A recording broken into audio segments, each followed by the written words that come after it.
It happens to all of us. You start your day feeling great, but one small thing goes wrong. You spill your coffee, you get a frustrating email, you hit unexpected traffic. Suddenly, that one negative event casts a shadow over your entire day. That initial feeling of frustration bleeds into everything. You're less patient, less creative, and less kind, all because of something that happened hours ago. It feels like your mood is a runaway train, and you're just a passenger along for the ride, watching helplessly as it crashes through your good intentions.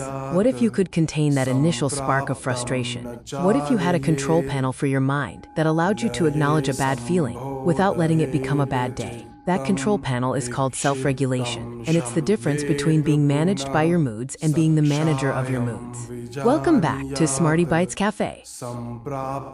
In our last video, we learned how to spot an emotional hijacking and use a 6-second pause to stop an explosion. But what happens after the pause? Awareness is the first step, but it's not the whole journey. Once you are aware of an emotion, you are faced with a choice. This is where we introduce the second pillar of emotional intelligence: self-regulation. Let's use a metaphor. Think of yourself as the captain of a ship. Your emotions are the weather.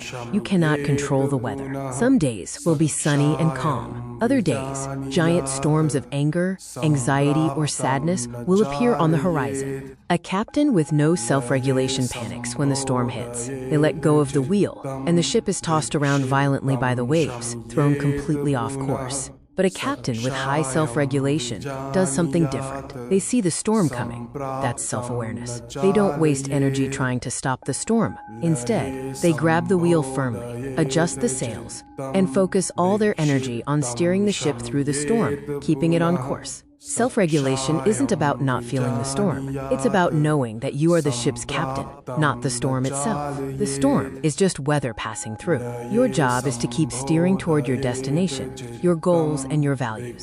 Self-regulation is your brain's secret control panel. It's the skill of managing your impulses, channeling your emotions into productive actions, and staying true to your values even when you're under stress.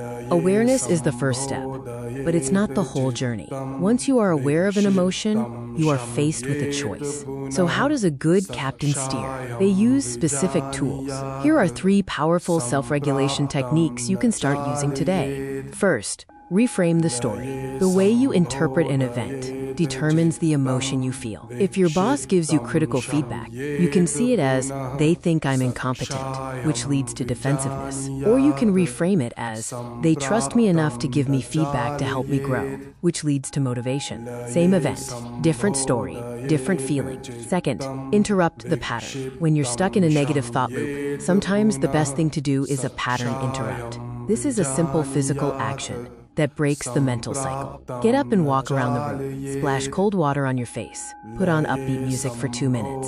This small shock to the system can be enough to reset your focus. And third, practice mindful delay. This is especially useful in conversations.